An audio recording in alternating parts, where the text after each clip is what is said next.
Jaha, se on hyvä tämä uusi Fantastic Four-albumi. Kyllä mä tykkään tässä Galactusta ja ihmeneloset siellä seikkailee ja. Oho! Aika hurjaa kyllä tämmöistä. On Nikke, se mikä? Nikke, Ossi! hei! Mitä? Jenna, mitä te teette mun Fantastic Four lukuhetkessäni? Äh, En mä s- tiedä. Ehkä me halutaan puhua siitä sunkaan. niin. Puhutaanko me tästä mahtavasta Egmontin uudesta ihmeneloset, kun kutsuu Galactus-albumi, joka juuri tuli, julkaistiin ja tuli postilaatikkoonkin kivasti. Ja olen sitä tässä alkanut jo lukemaankin. Mä en ole kyllä hirveän pitkälle ehtinyt, että aika hätäiseen jos pitää ruveta mietteitä kertomaan jo näin äkkiseltään. Kyllä, me Joo, puhutaan todellakin siitä, puhutaan mutta siitä, ei mutta tänään. puhutaan vähän myöhemmin. Näin. Haha! Ihana kuoro täältä. Eikö? Kyllä. Jos me voitaisiin siitä leffasta vähän vielä jutella, kun mä en Niin, päässyt vielä teidän muistatko? kanssa juttelemaan. Ja siis tämä vuoden 1994 loistava Roger Cormanin Fantastic Four-elokuvako. Ei! Joo, juuri sitä mä tarkoitin. Vuoden 2015 vielä loistavampi Fantastic-leffa. No Nikke, haluatko puhua siitä vielä lisää? En kyllä mä aika lailla kerroin kaikki mä näen edelleen. Vai pitäisi sun Aika, katsoa se vielä aika pari pelottavia kertaa, että unia oliko se tästä. nyt niin hyvä vai ei? Ei se oli pelottava. Paha elokuva. Paha, Mitä jos, paha. mitä jos puhuttaisiin siitä ihan uudesta 2025 vuoden Matt Shankmanin Fantastic Four First Steps-elokuvasta? Hei, sehän voisi olla mahtava idea. Eikö? Mä luulen, että me puhuttiin Ossin kanssa tästä elokuvasta jo aikaisemmin mahtavassa Kinokon tapahtumassa, johon meidät pyydettiin mukaan. Ja sieltä me tosiaan kerrottiin vähän yleisesti Fantastic Four-sarjakuvista ja sitten näistä aiemmista leffoista, mutta myös ennen kaikkea tästä uudesta leffasta. Mutta Jenna ei valitettavasti päässyt paikalle, joten totta kai me tehdään osa 2 tästä leffasta, jotta Jennakin voi kertoa mietteensä ja meidän rakkaat katsojat ja kuulijat pääsevät myös kertomaan mietteensä tästä elokuvasta. Meille on kai jotain mietteitä ainakin tullut tästä elokuvasta. Ja sitten, koska me kerrottiin ilman spoilereita, niin tässä jaksossa me voitaisiin sitten spoilata vähän niin kuin kaikki mahdollinen, mitä spoilattavissa on. Mutta ennen kuin lähdetään tämän Fantastic Four-leffan pariin, niin otetaan ihan pikainen tämmöinen yllätys. Marvel-uutiset ja huhut. Meillä ei ole hetken ollut. Ja joku kaipaili niitä jo pikkasen, mutta nyt otetaan tosi nopeasti. Tämä on yhden uutisen jakso tällä kertaa. Eli just alettiin kuvaamaan Spider-Man Brand New Day-elokuvaa. Ja sieltähän paljastettiin, että mukana on muun muassa Michael Mando, joka näyttelee todennäköisesti vihdoin Skorpionia tässä leffassa. Ja sitten meillä on Mark Ruffalo tulossa, eli Hulkia saataisiin mukaan myöskin. Ja sitten niille, jotka ei aiemmin tiennyt, niin Jon Perthalhan on tulossa Punisherina myös tähän elokuvaan. Herättääkö tämä jotakin mietteitä, rakkaat co-hostit? Mä oon ainakin tosi innoissaan. Ja siis mä vaan rakastan Bruce Bannerin Mark Ruffalo, niin hirveän kivaa niin kun nähdä sitä lisää. Ja sitten semmoinen pieni lisä vaan tähän, että mun mielestä oli hirveän mielenkiintoisen näköistä. Mä näin jotain videoita, missä olikohan ne Glasgowssa vai missä Kyllä. ne oli, jossain rakensi niin kuin New Yorkia. Niin näki sieltä sellaisia behind the scenes-videoita. Se oli tosi mielenkiintoisen näköistä, että sinne hommataan niin kuin kaikkea, mikä näyttää New Yorkin Amerikan lippuja tai jotain takseja ja kaikkea. Että kuinka paljon tuollaiseen menee ajatus, että siellä taustalla ajaa joku taksi. Niin se, että se pitää näyttää sieltä, että se on New Yorkissa. Niin se oli vaan semmoinen super mielenkiintoinen. Mutta kyllä kasvattaa hypeä tuota leffaa kohtaan. Kyllä. Mäkin olen erittäin innossani siis. Viimeaikaiset kaikki, mitä tästä elokuvasta on kuullut, on kuulostanut tosi mielenkiintoiselta, että ilmeisesti se nyt on just silleen vähän maanläheisempää hämähäkkimiestä ja sitten just tämä, mitä mä oon tuolla muuallakin spekuloinut, että se erityisesti se Punisherin tuoma potentiaaliseen tarinaan, mitä tulee niin kuin siihen, mihin Peter Parker viime elokuvassa jäi, niin siinä on tosi paljon mahdollista silleen niin kuin näyttää Peterille varoittava esimerkki siitä, että mitä käy, kun hylkää kaikki Mm. perhesuhteet ja tällaiset. Ja sitten se niin kuin Hulk-lisä vielä enemmän sit tuo mielenkiintoa, että mitä kaikkea se voi tarkoittaa tällä Mm. kertaa. Niin jäin kyllä innolla odottamaan, ja ei siihen vissiin joku about vuosi on, että Kyllä, päästään sitä ensiltä, katselemaan. ensiltä taisi olla 31.7. ensi vuonna, eli Mm. 26, joten se on ihan pikkusen alle vuosi, koska olemme jo elokuun puolella huimatta 4. päivää tai jotain, niin Totta. ei enää paha odotus. Kyllä, itse kanssa odotan hyvin mielenkiinnolla, ja mitä tämä uusi Brand New Day tuo tullessaan sitten. Sarjakuvissaan tosiaan aloitin lueskelemaan Omnibusta tähän liittyen, ja sieltä hyviä vinkkejä, mitä esimerkiksi jossain Behind the Scene -materiaalissa on nähty, että saattaa olla Mr. Negativeakin tulossa kenties ja näin, niin se olisi ainakin aika mahtavaa, että saataisiin niitä uusia pahiksia ennen kaikkea mukaan, että ei ole aina ne monet kerrat leffoissa nähdyt. No, Green Goblin on aina mun suosikki, mutta silti päästään niihin muihinkin mahtaviin hahmoihin. Ja varsinkin jos Mr. Negative tulee, niin kiinnostaa kyllä, että miten se tuodaan niin kuin live actionin puolella. Puhumattakaan sitten Scorpionista, koska ne on hyvin mielenkiintoinen, jos semmoinen tuodaan. Tulee mieleen esimerkiksi Amazing Spider-Man 2 Rhino, että niin, katsotaan mitä kivaa Marvel Studios tähän keksiikään. Mm-hmm. Mutta tämä oli tämmöinen hyvin lyhkäinen uutiset ja huhut -osio. Katsotaan, jos jossain vaiheessa taas tulevaisuudessa otetaan lisää jotain uutisia ja huhuja.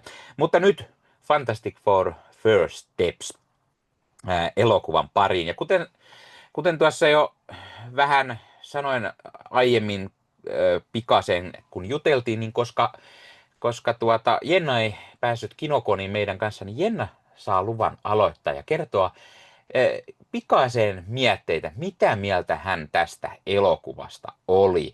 Ja koska meillä on ihan spoilerijakso, niin kyllä saa spoilatakin asioita, jos siltä tuntuu. Joten ole hyvä, Jenna, show on sinun. Kiitos, kiitos. Mites tässä on pari viikkoa ehtinyt vierähtää leffasta, niin on saanut sulatella ajatuksia. Mä muistan, me käytiin Niken kanssa yhdessä katsomassa siellä Kino Piispan ristillä toi leffa. Oli kiva taas päästä sinne. Oli harmi, että mä en päässyt sit sinne Kinokoniin. Oli kaverin polttarit meni edelle tällä kertaa. Mutta nyt pääsen onneksi puhumaan tästä. Mä tykkäsin siitä leffasta hirveän paljon. Mulla ei ollut ihan hirveän suuria niinku odotuksia. Tai siis oli niinku hypeä joo ja näin, mutta mä en tiennyt niinku ihan hirveästi, että mitä odottaa siltä leffalta. Mutta sitten etenkin Silver Surfer oli semmoinen, niinku mikä yllätti mut, kuinka paljon mä tykkäsin siitä hahmosta. Ja Galactus just silleen pahiksena oli tosi toimiva mun mielestä. Ehkä vähän jäi silleen niin sit siinä lopussa, mutta jäi jotenkin silleen vajaaksi sen tarina mun mielestä. Mutta varmasti näkee sitäkin sitten ehkä jossain kohtaa lisää, en tiedä, saa nähdä. Mutta yleisesti hirveän hyvä leffa. Näyttelijäsuoritukset oli tosi hyviä. Mä tykkäsin, tää casti oli ehkä mun niinku lemppari kaikista Fantastic Fourista. Ja etenkin niinku Human Torchi, sanokaa mulle tää näyttelijän nimi, lyö tyhjää. Joseph Quinn. Kyllä, niin mun mielestä se sopi niinku siihen rooliin ihan täydellisesti, se oli niin hyvä siinä. Ja muutenkin kaikkien muiden, etenkin just Vanessa Kirby, niin Invisible Woman, niin ihan mahtava oli siinä.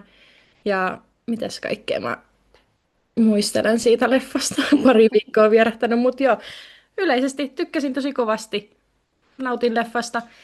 Ei ehkä niin kuin silleen jättänyt maailman isointa merkkiä sydämeen, mutta oli semmoinen niin kuin viihdyttävää ja kivaa katsottavaa. Mutta ei ehkä itsellä riittänyt ihan sinne niin kuin lemppareiden joukkoon. Mm.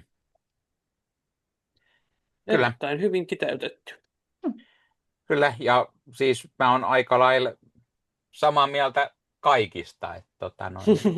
Mä tykkäsin todella paljon myös tästä leffasta ja siis näyttelijät oli todella hyviä. Kyllä mä sanoin, että tämä on se paras Fantastic Four cast.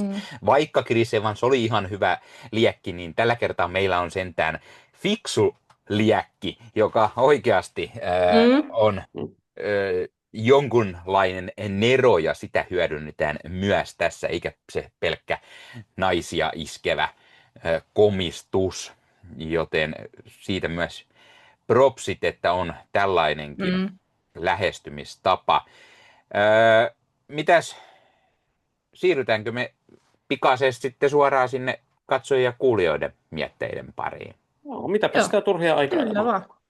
No niin, Teillä on vissiin ne kaikki. Minulla ei ole, tietääkseni. Mä oletan, että Jennalla on kaikki, koska mullakaan ei mitään ole. Niin.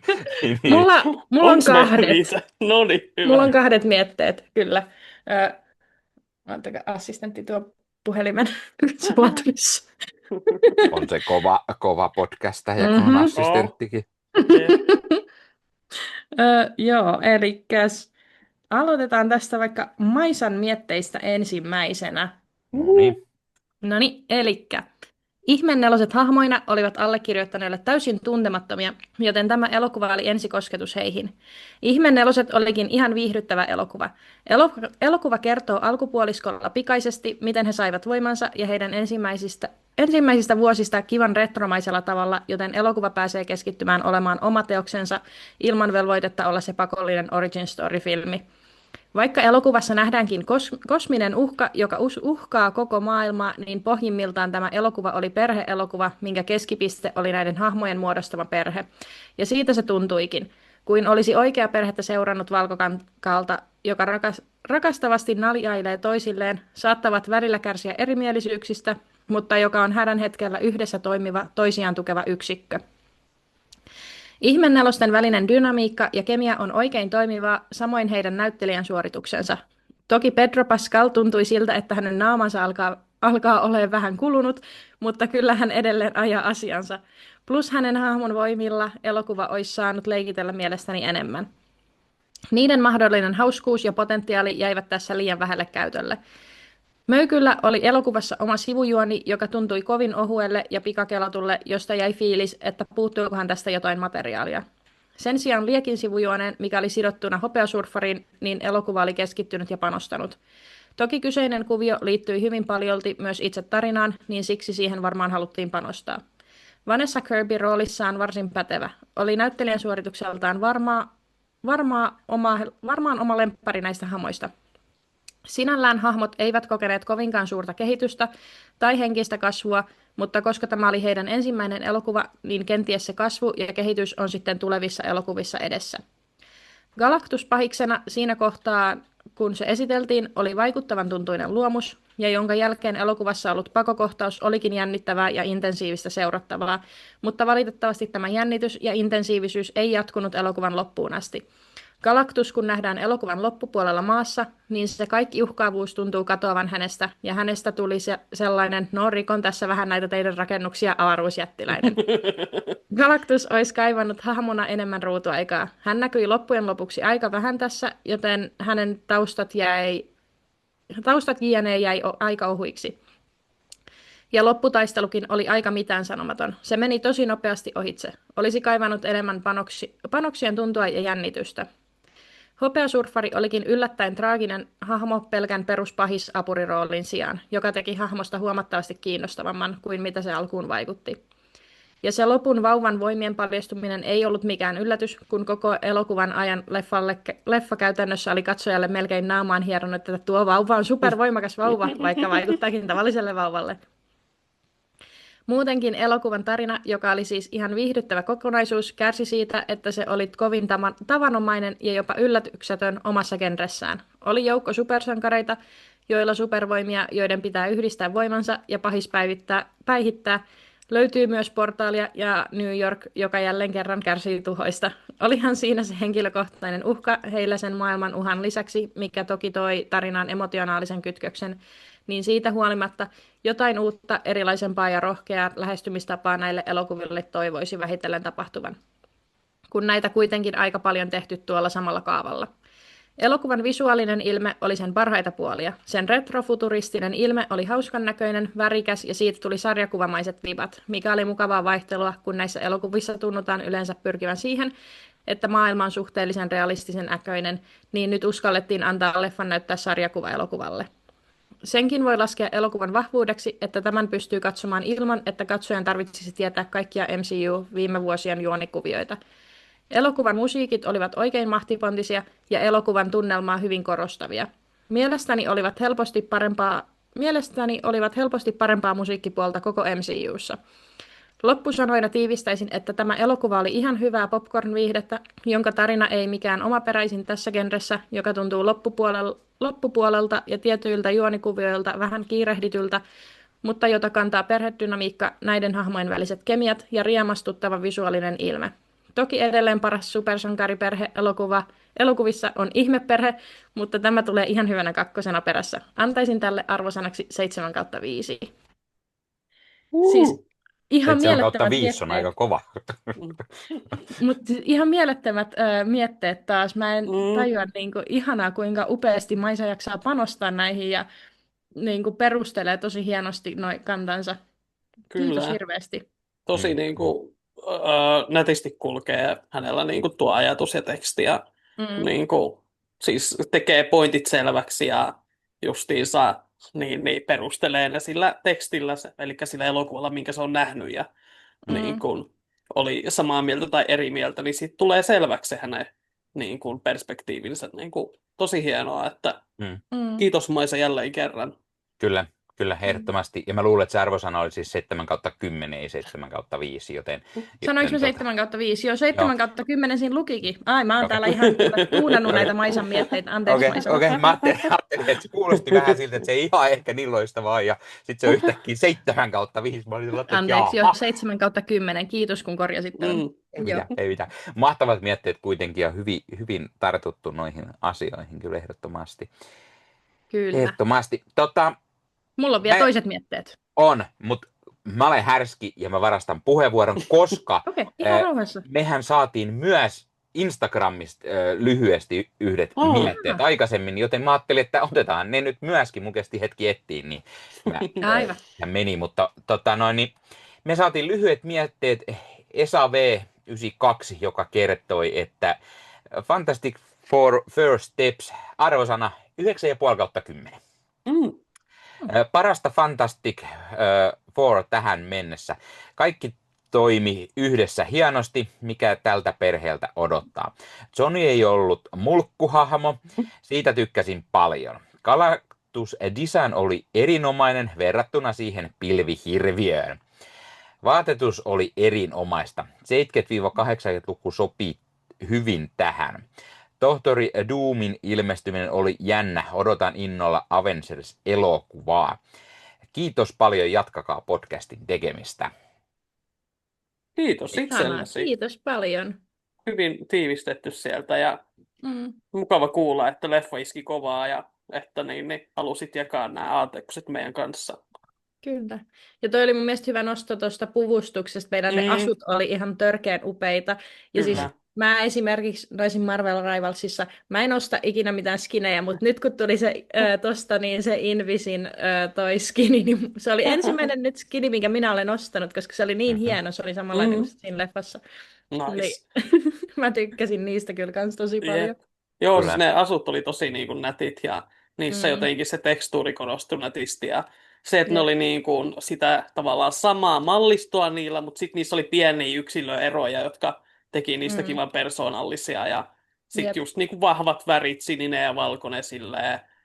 Ja just tuo, mikä sanoo, että tuo 60-luvun nostalginen luukki siellä, ai että, kyllä. Kyllä. Sitten oli vielä. Sitten Siennalla olla vielä lisää. Joo, mulla on vielä meidän Pandan mietteet. No niin. Pandan fantastiset mietteet. Leffa oli kyllä todella fantastinen. Aha.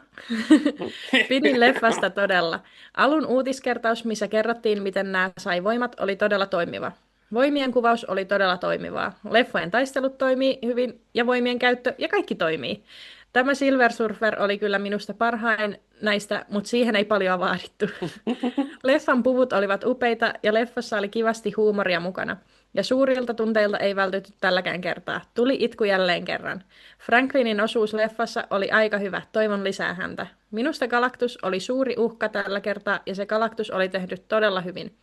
Galactus varmasti palaa vielä kehiin. Silver Surferin uhraus lopussa oli hieno, mutta hieman ennalta arvattava.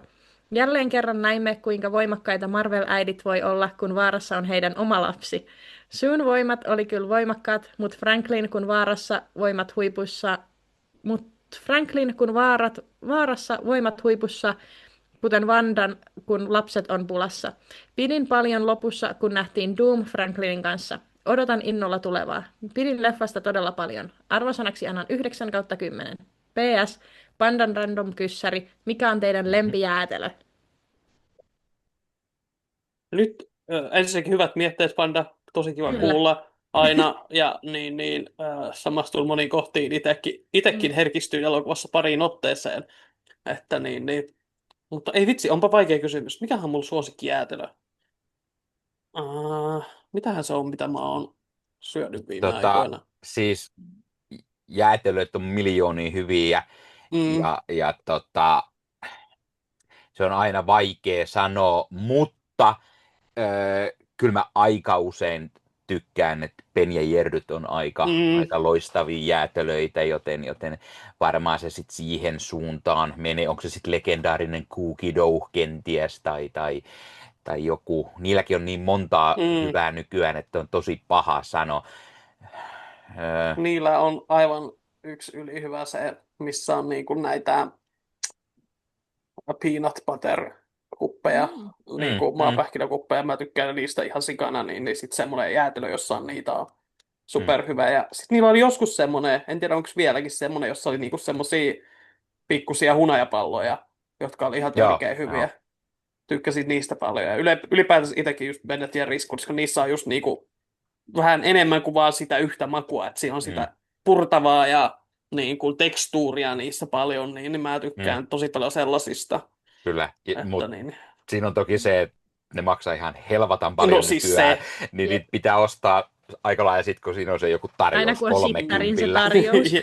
Tai Prisman. Niin.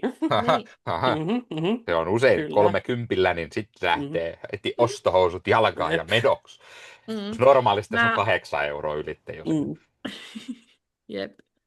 Mä oon ehkä tylsä, mä sanon minttubuffetin, koska se vaan on klassikko ja se on niin hyvä ja mä oon syönyt niitä niin paljon kesällä nyt. Siis buffetit on kyllä ihan törkeä hyviä. Kyllä, ne on vaan niin hyviä. Niissä on niin hyvä se, niin kuin se keksin ja jäätelö se tasapaino. Ne on jotenkin hyvin saanut se homma. Yksi, mikä mulle tuli kanssa mieleen, mä tykkään paljon niin kuin semmoinen raikas semmoinen sitruuna tai vaikka mangosorbetti. Niin ai että, semmoinen on hyvä. Joo.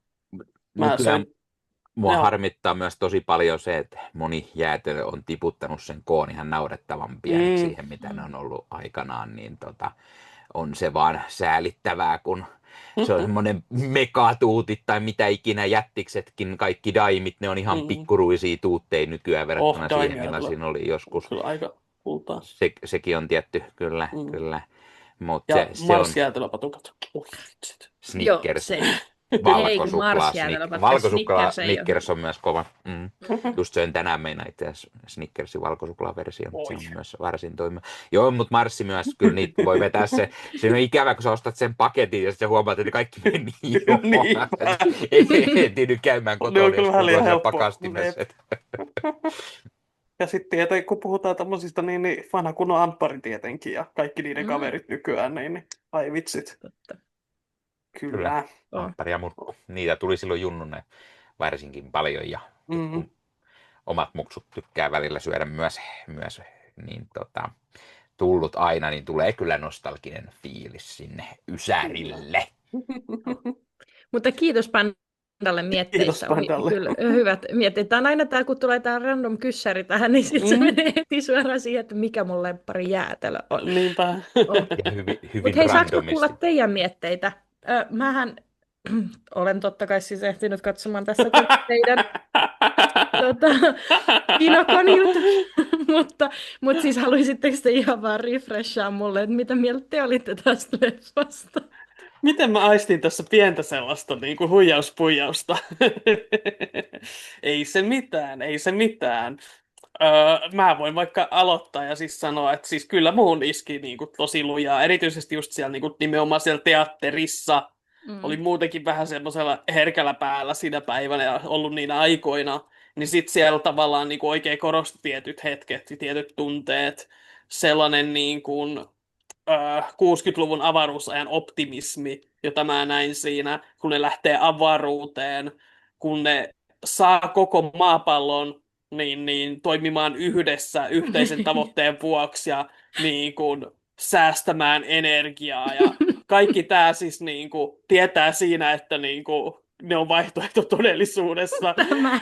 Että, mut siis, tai siis se, että siinä mainittiin ilmeisesti, että koska heillä oli tämä Future Foundation, niin Sue oli onnistunut saamaan maailman rauhan. Mitä jos olisi vähän YK, joka utopiaskifille. onnistuu tavoitteessaan? Mä odotan, että joskus tulee oikeasti Future Foundation, niin me sitten saadaan sekin. Kyllä, mutta siis siinä niinku jotenkin siis niinku se optimismi vaan kosketti tosi voimakkaasti mua. Ja just se niinku sellainen avaruusajan romantiikka, että tieteilijät lähtee ylös taivaisiin. Ja just se, että ne kaikki kuvattiin oikeasti älykkäinä, omien alojensa ammattilaisina, niinku silleen, ja tasapuolisena.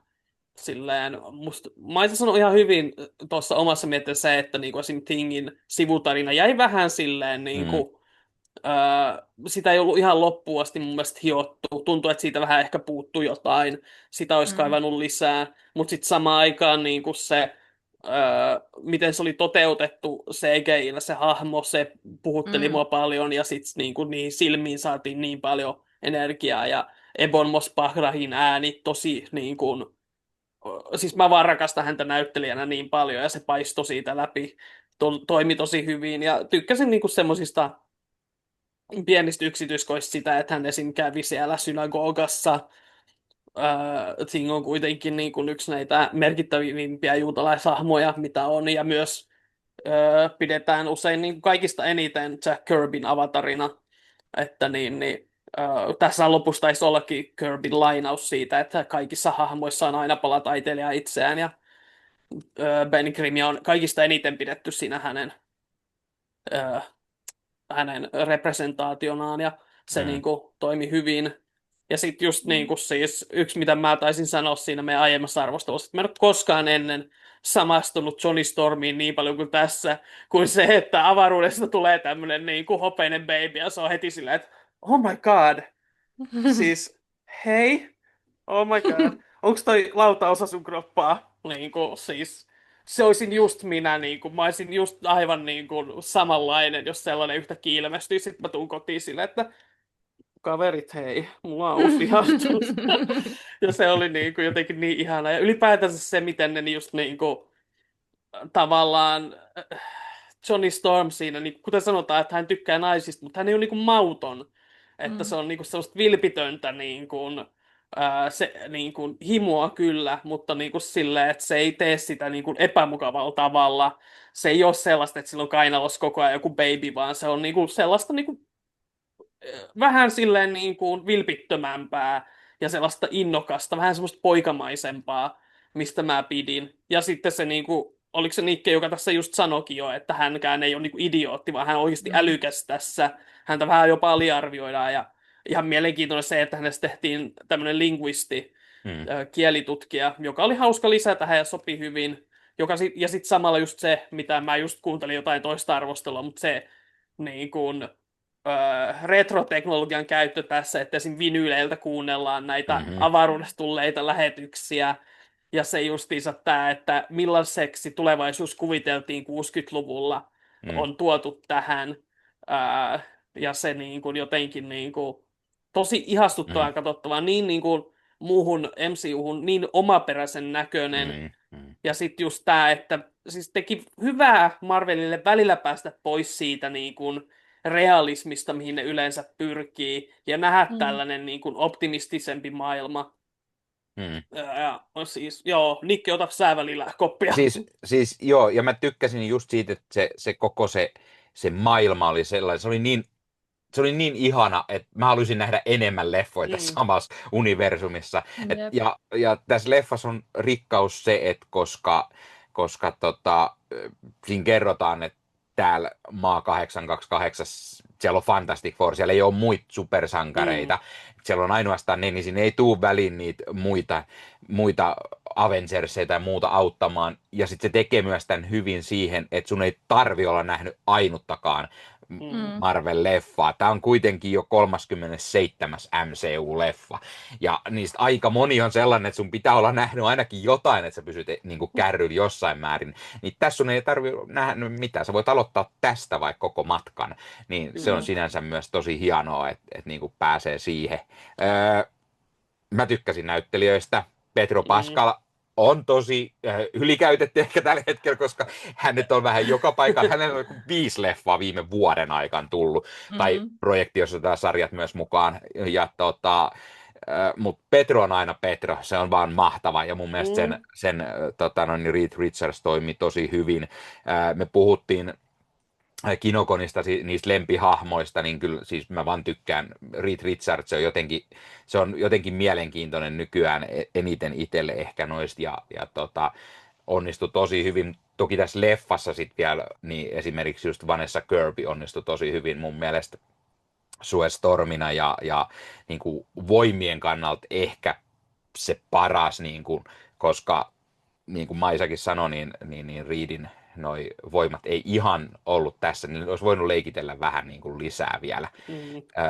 Mutta ainahan voi ajatella, että ehkä jatko-osassa tai sitten siinä tulevassa Avengers-leffassa tai jotain, mutta niin oli tosi hieno. Galactus, mä tykkäsin, siis Ralph Ineson veti todella mahtava, ja se kohta, kun mennään sinne avaruuteen, nähdään Galactus eka kerran, niin kyllä siinä vähän tulee kylmät väreet, tai sitten se, kun se tulee maapalloon ja sitten se nousee siitä valtaistuimeltaan ja päättää lähteä, niin ai että kyllä veti iho ihan kananlihalle, ja oli kyllä mahtava, ja vihdoin se oli tehty sentään muuta kuin pirun pierupilveksi avaruudessa, niin mä tykkäsin siitä. Ja siis se, että se oli iso oikeasti, niin kuin, siis, siis niin kuin jättiläinen, sai näyttämään vapauden patsaan joltain pikkulikalta. Siis. Niin siis niin kuin hammasti, kun se olisi voinut ottaa siitä vähän kaivella pois.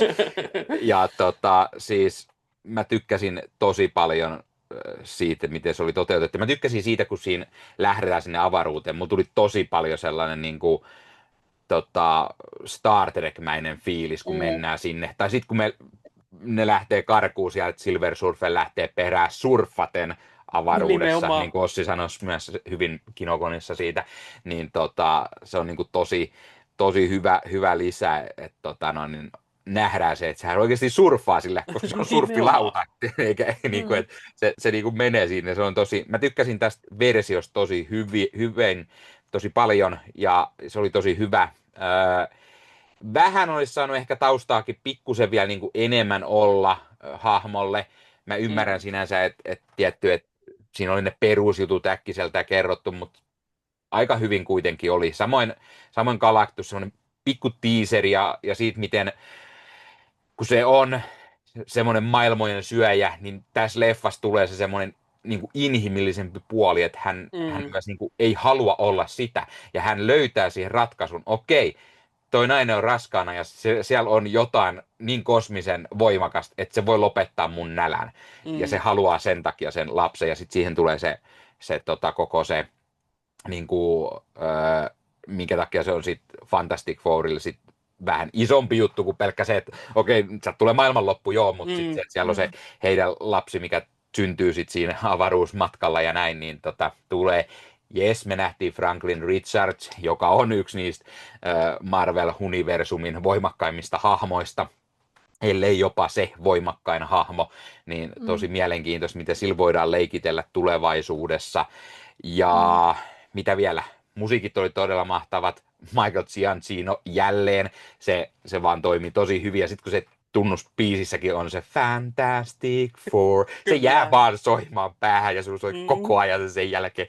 Ja sitten mä katsoin YouTubessa, siellä oli semmoinen ne oli ollut jossain punaisella matolla tai jossain niin kuin Kaala Ensilas, joku tollanen, missä Ciancino veti koko hiton orkesterin kanssa sen biisin, niin se on joku 8-minuuttinen pätkä, koska Lotta Kaisin tulee ensi Marvel Studion alkufanfaarit ja muuta, ja mä olin vaan sellainen, että tämä on just tällaista, että se oli tosi mahtava myös. Mä unohdin varmaan puolet jo, mitä mä meinasin sanoa tässä myös, mutta jatketaan. Ole hyvä, Ossi, Jenna. En mä voisin sanoa, että on kyllä hauska, toi on jäänyt jotenkin silleen hirveän päähän.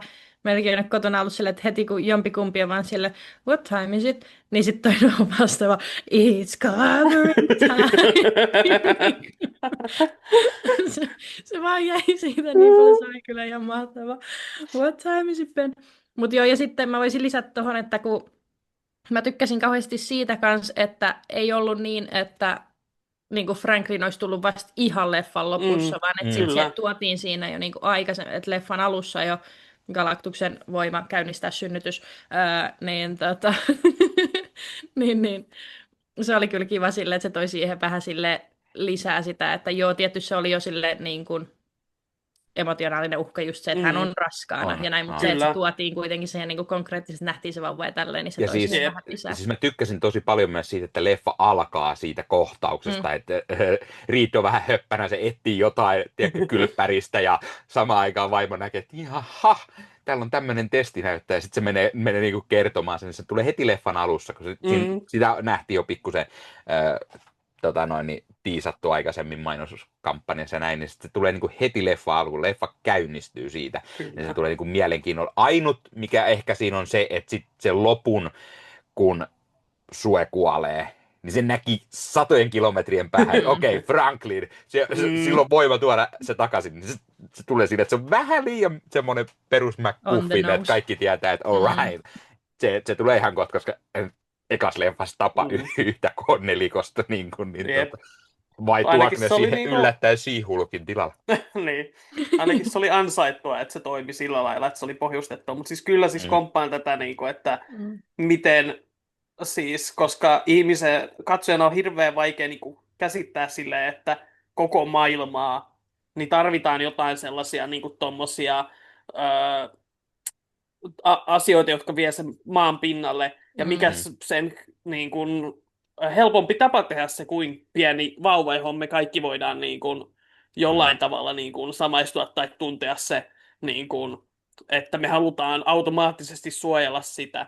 Ja sitten vielä se jotenkin niin kuin, se upea skifimäisyys, että se syntyy siellä avaruudessa, ja ja siis niin kuin heti alussa se, miten se inhimillistää näitä kahta, ne kertoo, että ne on yrittänyt pitkään ja oli jo melkein luovuttanut, ja siitä tulee niin kuin se, no siis niin kuin Pedro Pascal ja Vanessa Kirpin kemia tosi hyvä, tulee saman tien siitä läpi, ja tulee semmoinen olo sillä, että ei vitsi, että nämä, niin kuin se, heidän välinen rakkaus paistaa tosi hyvin, ja niin kuin siinä mielessä myös tuo tähän elokuvaan tosi kaunista romantiikkaa. Ja se, mistä taisi Maisakin mainita siinä, että on hahmojen väliset kemiat, että nämä oikeasti tuntuu perheeltä ja sillä, että ne kinastelee, mutta se ei ole myöskään sellaista ylitse pursuavaa, että siellä on myös niitä kivoja hetkiä. Paljon tuli mainittu, muistaakseni ehkä siinä Kinokon arvostelussakin se, että Benin ja Johnin suhde esimerkiksi on mun mielestä tosi kivasti tässä semmoinen veljesmäinen, että siinä on sitä päänaukomista, mutta myös sellaisia vilpittömiä hetkiä, niin kuin se, miten tämä Benin parta ilmestyy sitten sinne yhtäkkiä, ja siis se toimi ihan törkeä hyvin, siis ei vitsi, se oli äijä, arvostin, ja siis ilmeisesti se on jossain sarjakuvassa joskus ollut myös, mutta jo tyyliin, onkohan se yhdessä lehdessä joku tulevaisuuspätkä, kun jossain Ting on elänyt yli tuhansia vuosia tai jotain, kaikki muut on tyylin kuollut, niin se on sitten Mitkän Barran kanssa ja menossa ja näin. Kyllä. Siis pitää vaan arvostaa sitä. Tingistä puheelle, no siis vähän mä siitä mainitsinkin jo, mutta se hänen tavallaan, hänellä on se vähän semmoinen ihastus siinä, tämä Natasha Lyonen hahmo, joka, jos olen ymmärtänyt oikein, niin ilmeisesti tämä hahmo oli jonkinlainen kunnianosoitus Kirbyn vaimolle, että siinä mielessä hyvin kaunis. Ja ilmeisesti tämä on täysin Niin kuin, uusi hahmo, mitä ei ole mm, sarjakuvissa olemassa. Kun joo, yleensä siellä on Alicia Masters esimerkiksi, joo. niin Että tämä tässä on ei. niinku, sen takia mulla on vähän ristiriitaiset fiilikset, koska niinku mun mielestä se, että se on niinku Kirbylle kunnioituksena tämmöinen synagogassa työskentelevä niinku nainen, joka on samoilta kadulta kuin Ben, niinku, Mm, tosi kaunis niinku, silleen idea. Mutta samaan aikaan osa musta on silleen, että niinku, mä oon lukenut sitä Ryan Northin Fantastic Fouria, jossa Alicia Masters ja Ben Grimm on naimisissa. mm, Heillä on 2 adoptoitua lasta, joista mm, toinen on Skrulli ja toinen Kree totta kai. mm, Ja ne on niin herttaisia siinä, siis nämä Alicia ja Ben, niin mm, sit mm, mä vähän jäin kaipaamaan sitä automaattisesti. mm. Ja Mutta siis, tietenkin nyt ei tiedä, mihin tämä on menossa, koska niin. koko tulevaisuus on hyvin isosti auki, mutta Ja joo. tässä leffassa oli muutenkin kirpy viittauksia. Tämä oli maa Joo. 828. Mm. Jack Kirbyn syntymäpäivä on elokuun 28. päivä, niin se oli suoraan otettu Mm, siitä. Ja niin kuin, lopputeksteissäkin jopa näkyy, kun usein saattaa olla, että Kirby on jätetty pois ja se lukee vaan se Stan Lee, niin mm, nyt on sentään, taikutaan kunnioittaa myös Kirbyä, joka teki paljon Fantastic Fourin eteen. kyllä, siis todennäköisesti jopa enemmän kuin Stan Lee, koska Mm, kuitenkin artistina niin kuin paljolti sitä just kuvituspuolta, eikä vaan Fantastic Fouriin, myös justiinsa tosi paljon teki Thoria ja mm, Hulkin teki myös yhdessä, muistaakseni X-Menit kanssa, mutta erityisesti Fantastic Four ja sitten Thor-maailmat oli sellaisia, joihin hän panosti. mm, Ja niin se oli niin kuin tosi kiva tässä niin kuin nähdä sitä Kirby-mäisyyttä, mm. josta just päästään vaikkapa Galactuksen siihen designiin, että kuin, niin kuin yksi yhteen ja toisen sieltä. On. Että niin ainoastaan niin kuin, kuten sanoin, että olisin väreissä ehkä toivonut Joo, vielä siis kirkkautta just enemmän sitä enemmän. kunnon semmoinen niin kuin violetti ja semmoinen niin Jep. kuin, Kirby-mäinen Mm, veto, tai no miksei nyt myöhemmistäkin, että menee vähän siihen liikaa semmoinen niin kuin todentuntuiseen, että se on mm, semmoinen pikkusen tumman puhuva hahmo jep. kuitenkin sellatti, niin kyllä Mut, mä oon samaa mieltä.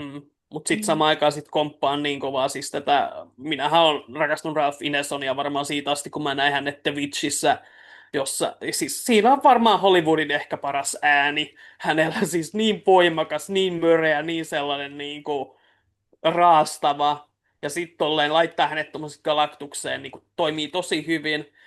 Ehkä niin kuin, olisin kaivannut ehkä vielä vähemmän inhimillisyyttä galaktuksesta, enemmän just sitä Mm, luonnonvoimaa, sellaista, että minulla on nälkä ja minun haluan syödä ja ihmiset ei merkkaa mulle mitään. Mutta mm, samaan aikaan kyllähän se oli ihan mielenkiintoista, että se niinku näki tässä lapsessa sen niinku oman pelastuksensa ja mm, sen, niinku, että me opitaan just siitä, että hänkin on joskus ollut ihmisen kaltainen olento, mm, joka sitten myös antaa hänelle tämmöisen vähän traagisen mm, menneisyyden. Et siinä on vähän silleen niin kuin vaikea, että, Mm.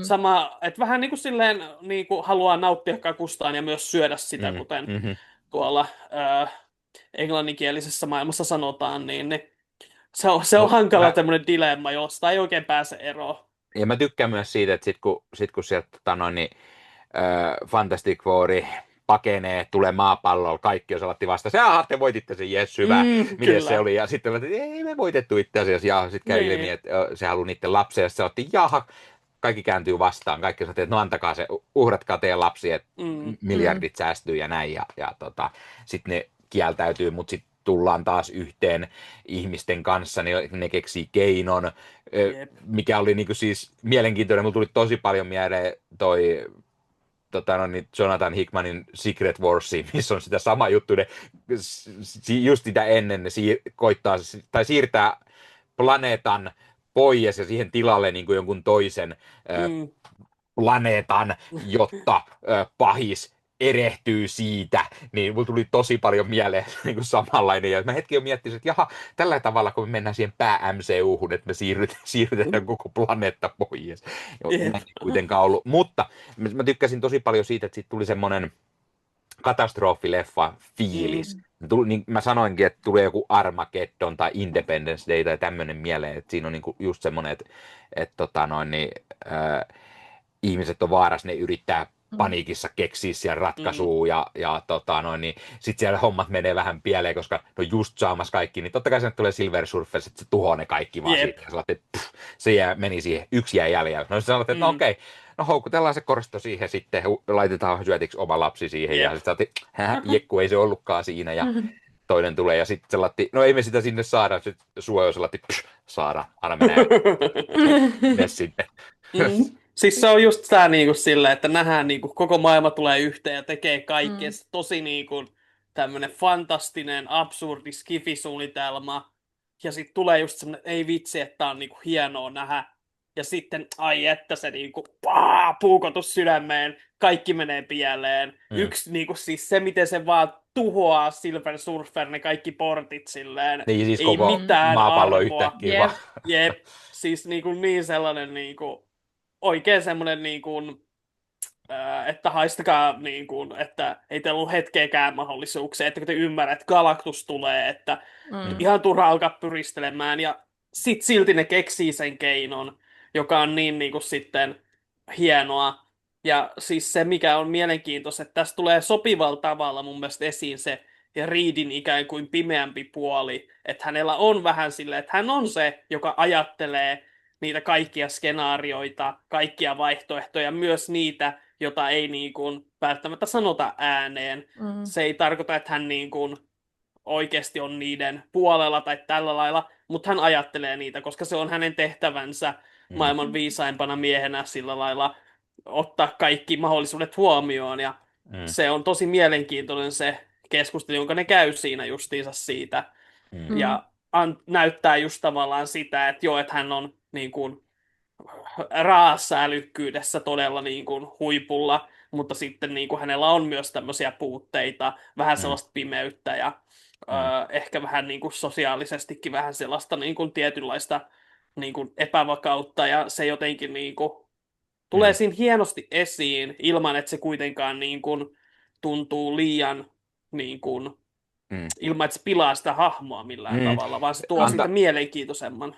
Antaa just semmoista pikku fipaa siihen Ultimate-universumiin, mikä sarjakuvissa on. Siellä on tämä hyvin mielenkiintoinen Reed Richards Maker-versio, joka on aika ultimaattinen pahis.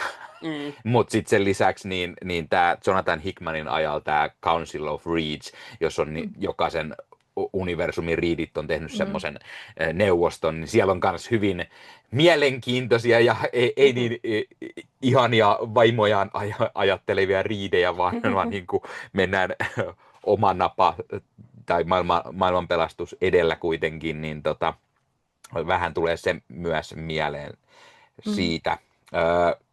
Mulla oli myös joku toinen hieno pointti, minkä mä just sit unohdin, mutta Mulla oli vähän ristiriitaiset fiilikset siitä, että tässä skipattiin se origin-tarina. Siis se, että niin kun se itsessään, se kosmiset säteet ja avaruusmatkailu, se, että se skipataan, niin oli ihan hyvä. Mutta se, että tässä hypätään jopa 4 vuotta, niin kun he ovat operoineet 4 vuotta, siinä ehkä mä olisin kaivannut, niin kun, tai siinä kun oli se montaas, jos näytetään, mitä kaikkea he ovat tehneet, ketä vastaan he ovat taisteleet ja miten heistä tuli niin kun koko kansan suosikkeja, niin siinä mulle tuli semmoinen, että no, mä olisin halunnut nähdä noi leffat, että niin, silleen hyvällä tavalla. Ja sitten tässä on vähän se, että okei, että nyt kun ne on voittanut Galaktuksen ainakin hetkellisesti, niin mikä on sitten se seuraava, mitä ne voi niinku tuoda. Toki siis niinku MCUn tulevaisuus on tällä hetkellä todella niinku hämärä, että tulevatko he lopulta Secret Warsin jälkeen, ehkä he ovat samassa universumissa muiden hahmojen kanssa ja tällä lailla jonkinlainen yhdistyminen varmasti tulee niin kuin sarjakuvien Secret Warsin jälkeen. Hän Miles Morales asui lopullisesti tuossa 616-universumissa, missä muutkin Marvelin tärkeimmät hahmot. Mutta joo, siinä oli semmoinen, että tämä on semmoinen maailma, jossa olisi halunnut viettää yhä enemmän aikaa. Ja just nähdä, että miten nämä kaikki niin kuin syntyi. Ja siis siinä mielessä musta olisi ollut myös ihan mielenkiintoista nähdä myös niin kuin tämän universumin versioita joistain Marvel-hahmoista, koska niin kuin tässä tulee niin semmoinen sarjakuvamainen fiilis, ja tulee just silleen, että okei, mutta miltä näyttäisi tämän maailman vaikka Spider-Man, niin se olisi niin kuin, kiinnostavaa nähdä, mutta mutta samaan aikaan myös se tosiaan, minkä sanoitte, että niin kuin se, että tämä toimii niin hyvin itsenäisenä elokuvana, niin se on todella niin kuin hieno asia. Ja Ja siis mä tykkäsin siitä, että tässä tosiaan ei ole se taas se origin. Ja tämä meneekin hauskasti, koska tässä on se talk show tai tämmöinen, mikä kertoo. Ja sitten sanottiin, että jo, te kaikki tunnette Fantastic Four, te kaikki tunnette synnyn tarinan. Ja se on vähän niin kuin sanottiin, että joo, okei, tämä on se 5. leffa jo, tiedätkö, niin niitä on jo kerrottu muutamat kerrat, että kaikki tietää sen, niin sanottiin, että okei, ehkä meidän tarvitsisi niin kertoa, että skipataan se. Mutta sitten kun se hypättiin, just se 4 vuotta on toiminut siinä jo, Fantastic Four, koko maailma tietää ne, mutta tuleeko siinä vähän se myös, että onko niinku, ei saatu Benistä kaikkea niinku irti sitä, että se ei tykkää, miltä se näyttää. Niinku, sitä ei tullut tarpeeksi esille, että johtuuko se siitä, että se on jo enemmän sinut sen kanssa, kun tässä on jo tämän verran aikaa kulunut. Sitä olisi voinut vähän enemmän olla. Mutta mä tykkäsin just siitä, että tässä tulee niinku, pikaisen nähdä niitä niinku, muita niinku, pikkupahiksi, mitä on. Meillä on Mole Man tässä, Paul Walter Hauser vetää siellä muutamatkin kerrat, mutta sitten meillä on siellä se ensimmäinen Fantastic Four-kansi, mistä tulee se iso koljat-hirviö sieltä maan sisältä. Se kohta on siinä varmaan niin kuin sekunnin ruudulla, se latti just täsmälleen niissä asennoissa kaikki, mitä se ensimmäisen lehden kannessa silloin aikanaan oli, ja sitten siellä on fiksui apinoita, mitä taistellaan, mutta Malkovitsi oli leikattu pois, niin me mainittiin ainoastaan, että Red Ghost ja se fiksut apinat, tai miten se sanottiin siinä. Sitten siellä heiteltiin jossain vaiheessa lisää näitä kaikki outoja niitä pahiksi, kun Reed oli ottanut selville, että okei, tuolla asuu toi ja tuolla on toi ja tää, niin siellä oli kaikki Wizardit ja mitä muita siellä mahtoi olla, mitä se heitteli Wizard, Diablo ja Puppet Master.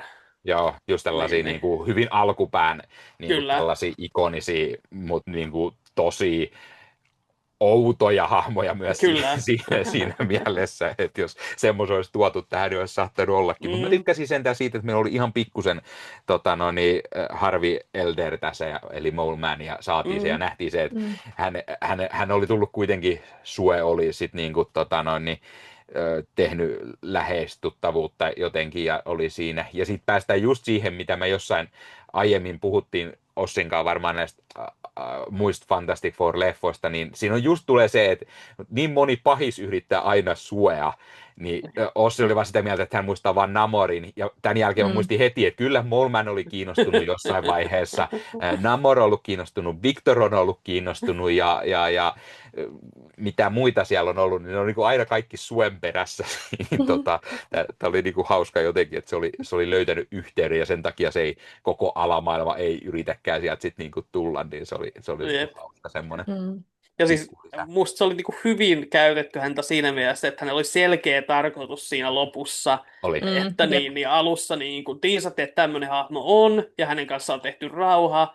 Ja sitten lopussa se niin kuin palkitaan se, että kyllä, että ihmiset pitää viedä turvaan ja heillä on tällainen turvapaikka. Ja sanotaan, että mä yllätyin. Mä luulin, että se olisi jäänyt siihen alkukäyttöön, että sitä ei oltaisi nähty uudestaan. Mä yllätyin positiivisesti, että me tuotiinkin tämä hahmo takaisin vielä ja nähdään niitä vielä enemmän, mikä oli ihan hyvä.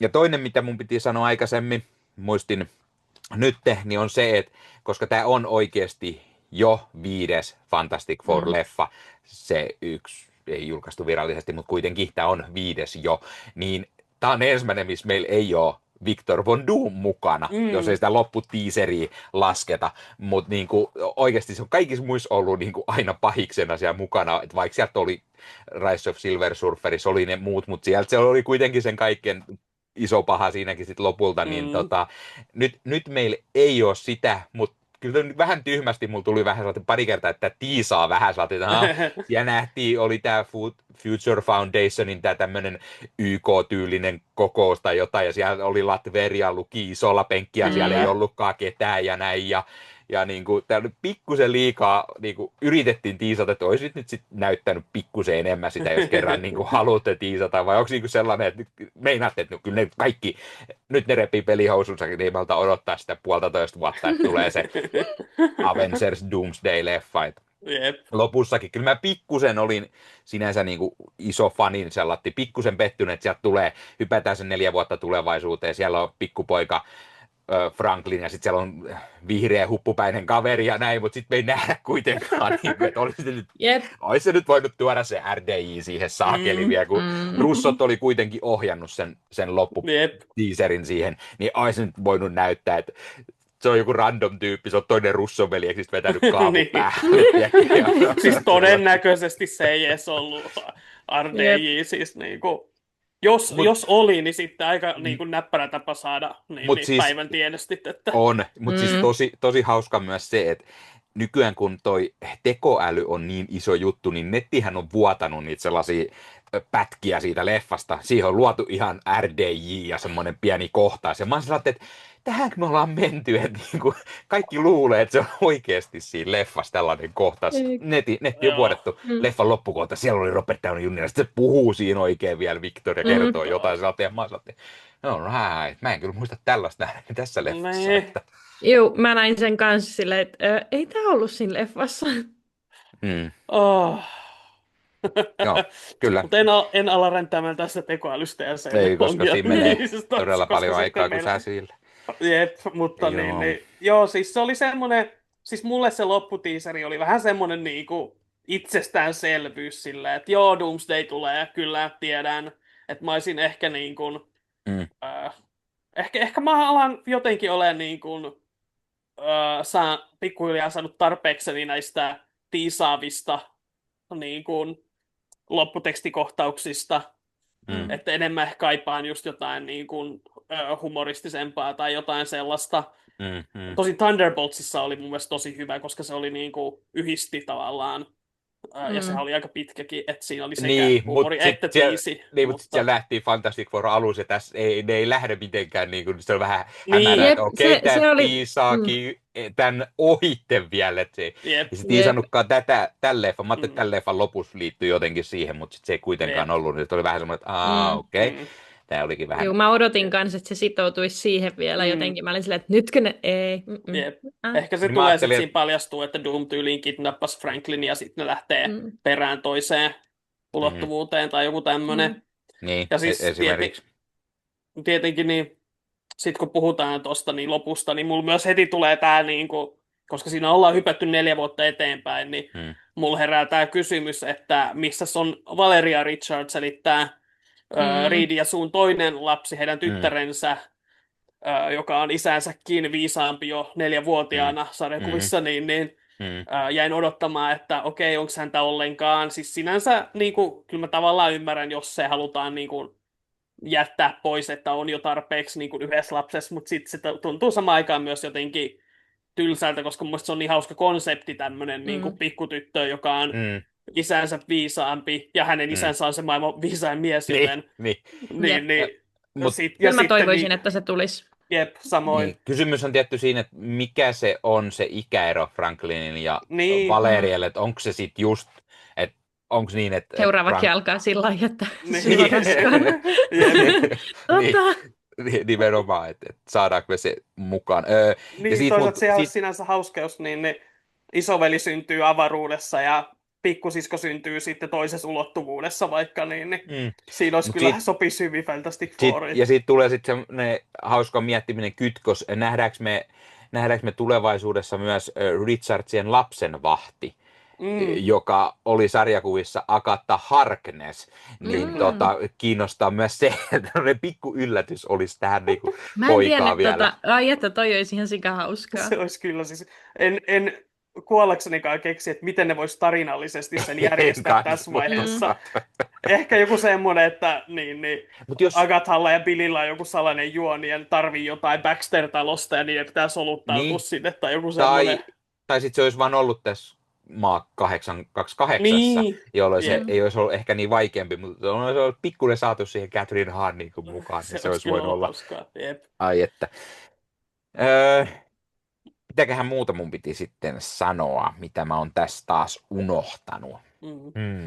Ainakin siis niin kuin, tästä huomaa sen, että miten niin kuin, innostava tämä elokuva on, että tämä niin kuin, laittaa sille mun mielestä positiivisella tavalla spekulaatiomyllyt pyörimään. Ja ainakin mä itse aistin tässä meidän keskustelussa sen, että me kaikki halutaan lisää nähdä näitä hahmoja ja viettää aikaa niiden kanssa tuossa maailmassa. Ja mä sanon myös, että tämä on ehkä ensimmäinen näistä tämän vuoden Marvel-leffoista, minkä mä olisin halunnut nähdä heti niin kuin uudestaan. Mä tykkäsin Thunderboltsistakin niin kuin leffana ja näin, mutta mulla on semmoinen, mä tänään just miettisin sitä, että miksi mä en käynyt katsoa tätä uudestaan äkkiä ennen kuin me puhutaan tästä. Siitä se pari viikkoa kuitenkin jo aika. Miksi mä käynyt äkkiä katsoa uudestaan tätä näin? Se olisi voinut mulla tuli tässä semmoinen niin kunnon fiilis ja mulla on niin semmoinen, että hitto vielä, että mä haluaisin nähdä, että pitäisikö sitä mennä uudestaan, mutta sitten sitä on taas aina niin paljon kaikkea muutakin nähtävää, niin tulee se just, että leffojen hinnat nykyään. Mulla on vähän sama, että tässä kyllä on niin kuin sellaista, että tässä oli kuitenkin niin kuin semmoista hyvän mielen meininkiä. Siis Thunderboltskin oli aivan huikea, niin kuin, kuten meidän arvostelusta varmasti kuulittekin, että mäkin tykkäsin tosi paljon, mutta niin se ei kuitenkaan samalla lailla ollut ehkä hyvän mielen leffa kuin tässä oli. Vaikka tässäkin oli tosiaan sitä draamaa ja niin kuin koskettavia hetkiä. Yksi, mihin palaan vielä, oli siis tämä Suen kuolema. Että se oli silleen vähän tosi outoa, koska eikö tuossa niin Hopeasurferi-leffassakin tapahtunut just se, että Sue kuoli lopussa hetkeksi ja sitten ne jotenkin sai sen henkiin. Muistanko mä oikein, Nikke? Joo, eikö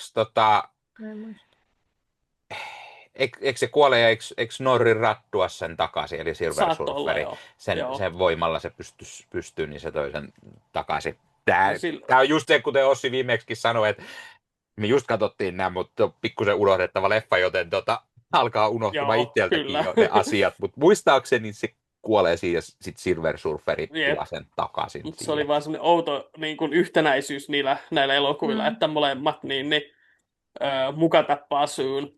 Tässä tosi ehkä vähän niin kuin vielä koskettavampi kuin vielä paikallaan se vauva ja jotenkin.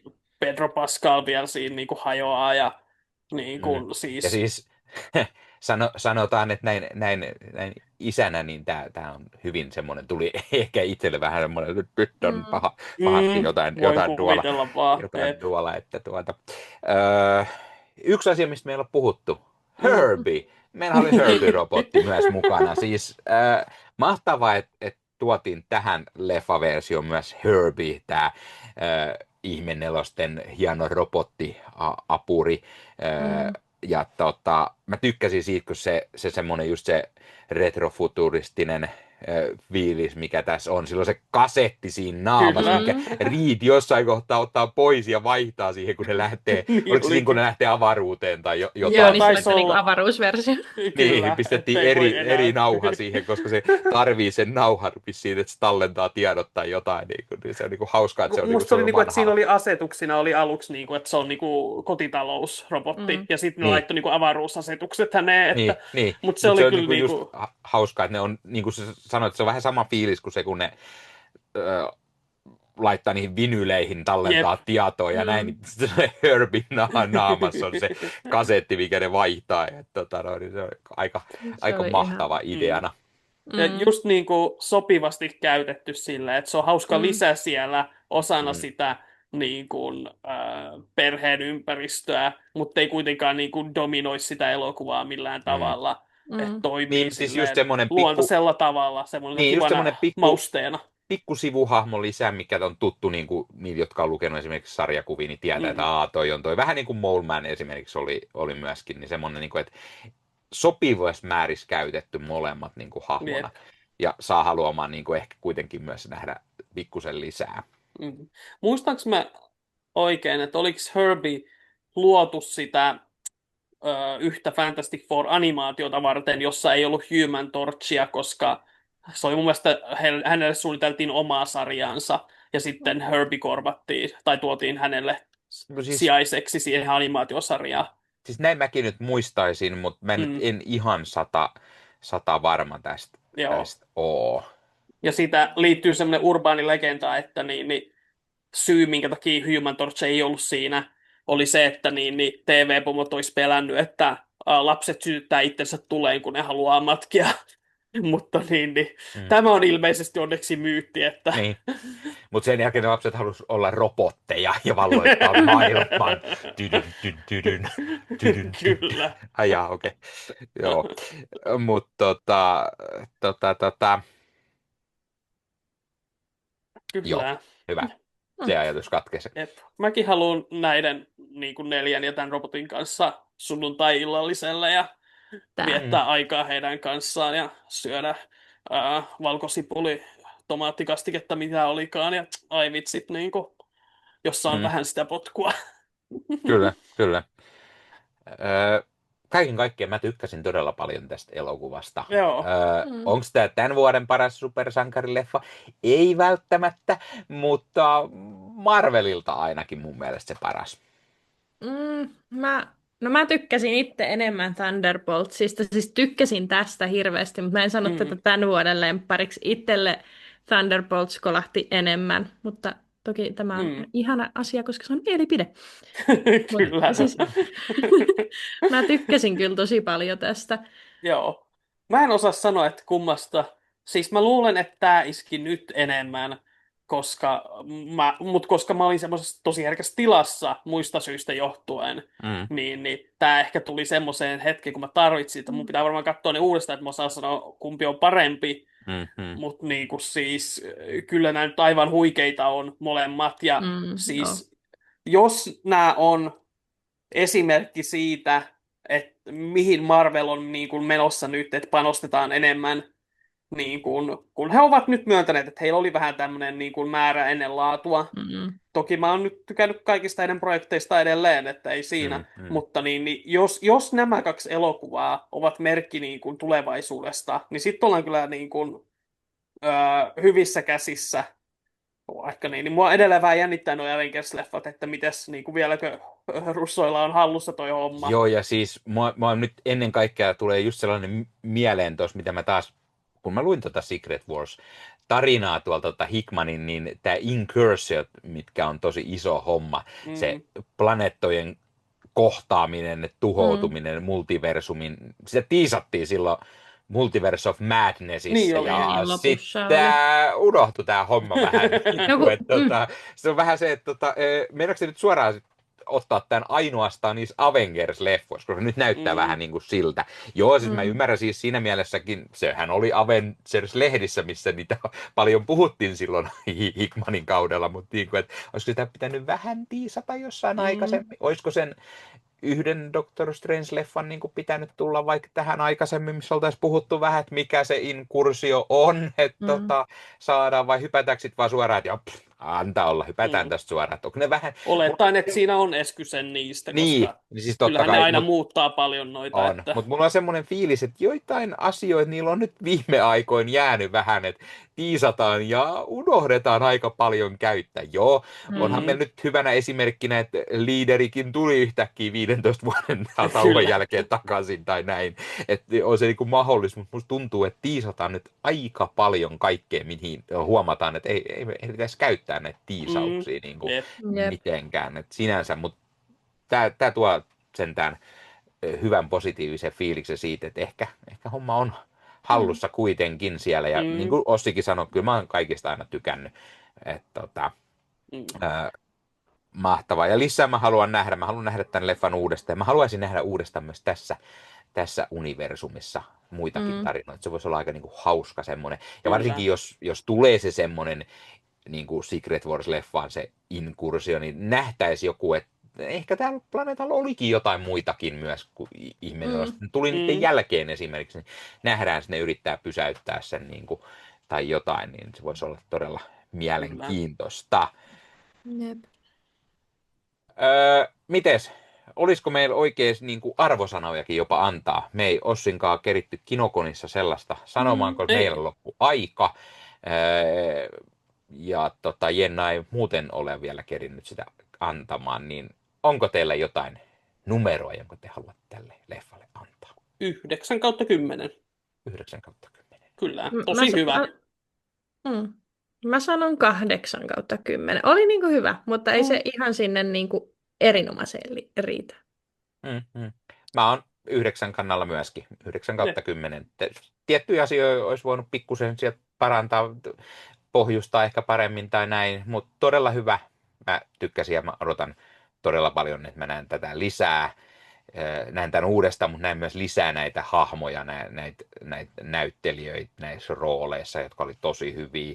Ja jos nyt jotain unohdettiin sanoa, niin kannattaa katsoa myös se meidän Kinokon jakso, vaikka me siinä vaan Ossin kanssa ollaan. Jenna ei päässyt mukaan, mutta ehkä siellä on jotain myös, mistä me puhuttiin, mitä me ei nyt saatu, koska ennen kaikkea mä tykkäsin siitä, että meillä oli oikeasti niin kuin moderaattori siellä niin kuin vetämässä showta, niin sieltä tuli hyvin aina sellaisia, mihin niin kuin otettiin kantaa ja tartuttiin, niin se sai semmoisen hyvän niin kuin flown siihen. Ja terveisiä sinne Kino Piisparistin suuntaan, jos Janne kuuntelet, niin oli kyllä todella mahtavaa. Ja se on hyvä veto, miettii jatkonkin kannalta esimerkiksi tämmöisen, niin joskus jos livenä taas päästään johonkin esiintymään, niin varsin hyvin toimia Ossi sieltä kaivaa sarjakuvaa itselleen. Mä mietin vaan tässä, että niin, mitähän me tehtäisiin seuraavassa jaksossa. Onko kellään mitään ajatuksia sen suhteen? Ei ole kyllä niinku mitään ideaa. Olisiko jotain niinku tähän liittyvää tai jotain Niin. meillä? En mä tiedä. Olisi kätevä, jos olisi niinku just julkaistu joku niinku sarjakuvakirja, jossa olisi Fantastic Fouria. Ja kelatkaa, jos siinä olisi myös Galactus esin kannessa, niin sitten se sopisi tosi hyvin tuon leffan kanssa. Mutta katsotaan nyt, mitä pistetään mietintämyssyt päähän ja koitetaan keksiä jotain kivaa. Niin, no, joo, ei ole kyllä nyt vielä ideaa, mutta katsotaan. Ehkä me joku kerta jotain löydetään, mistä me taas sitten jutellaan. Kyllä. Ja jos haluat jutella meidän kanssa, niin hei, meillähän on tosi kiva Discord-serveri, jonne voi liittyä, kun pyytää meiltä linkin. Tuossa alhaalla oleva kuvauksessa linkki, se alkaa olemaan jo moneen kertaan vanhentunut, ja onhan se aina kivempi, että me katsotaan, että ketä sinne tulee, niin laittakaa meille sähköpostia tai yksityisviestiä tai mitä tahansa, niin saatte meiltä Discordiin linkin. Viestiä voi laittaa vaikka Marvel Podcast Suomen Instagramissa tai sitten niin kuin sähköpostissa sanoit, tai sitten Marvel Hullut ryhmä Facebookissa tai Marvel Podcast Suomen Facebook-sivustonkin kautta voi lähettää viestiä. Tai mikä jottei MPSn TikTok-kanavalle tulee sinne laittamaan viestiä ja sitä kyselemään, koska MPS löytyy vähän noista kaikista. Ja sen lisäksi totta kai hei muistakaa laittaa peukkuun, jos katselette YouTubesta ja kanavatilaukseen. Siitä muistutukset kellosta päälle näette aina, koska tulee sitä uutta sisältöä, koska meillä nyt tulee vähän, koska sattuu, koska me saadaan aikatauluja sopimaan, koska sieltä tulee jotain Marvelia. Meillä on itse asiassa yllättävän monta varmaan, mitä pitäisi tehdä. Katsotaan, miten aikataulu saadaan sopimaan yhteen. Marvelia, kun tulee nähtävästi oikein urakalla, mikä on tietenkin aina mukavaa. Sen lisäksi Ossilla on oma kanava Ossi Kuvakarju YouTubessa, podcastina, blogina. Ossi puhuu siellä paljon leffoista, varmaan myös Marvelin leffoista, sarjoista, DC-leffoista. Kyllä. Superman. Saatoin itsekin puhua Supermanista omalla Leffahullu-kanavalla sekä uusimpana Mies ja alaston ase uudesta versiosta. Liam Neeson on siellä niin naurattamassa koko kansaa.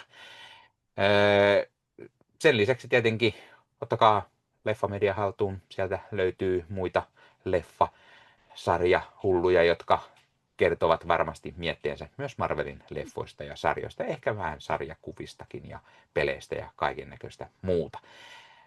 Oliko vielä jotain, mitä mä unohdin? Ja sitten tietenkin, mikäli haluaa meitä rahallisesti tukea, niin meillä on meidän merchia myös, mistä saat meidän ylitsepääsemättömän kunnioituksen sekä itsellesi ihan mitä merchia haluatkaan, oli se sitten hupparia tai housua tai pipoa vai mitä vaan, niin linkki löytyy myös jostain täältä kuvauksesta.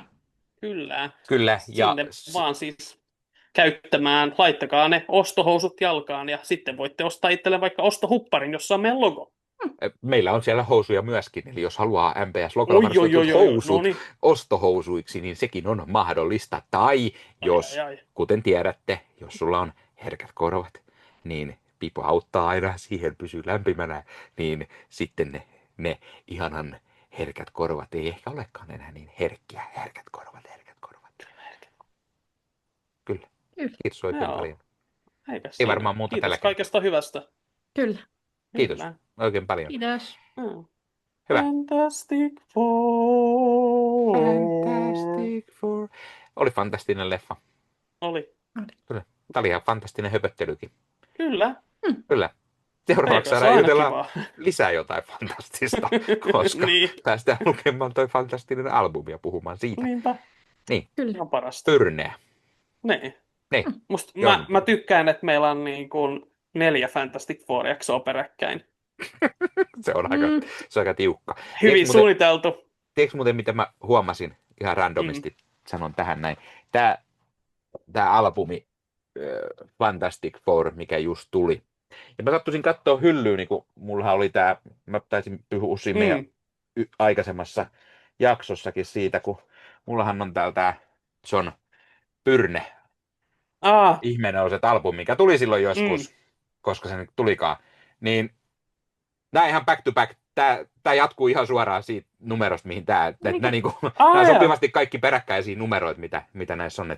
Egmont on sinänsä myös tehnyt aika hauskasti, vaikka ne nyt tarinastisesti tässä on aika hyvä niin kuin oma kokonaisuus ja tässä niin kuin oma, mutta ne on täysin peräkkäiset numerot, jos haluaa niin kuin lueskella. Toki... Milloin toi aiempi on julkaistu vaan? Että... Tämä on julkaistu yli 20 vuotta sitten. Tämä on aika harvinainen. Että tästä saa ehkä pulittaakin jonkun verran, jos sen haluaa. Olisiko ollut niin, että mahdoinkohan mä Tampere-kuplissa nähdä tätä myynnissä. Se ei ollut ihan halpa, että saa paljon enemmän pulittaa kuin näistä uudemmista julkaisuista.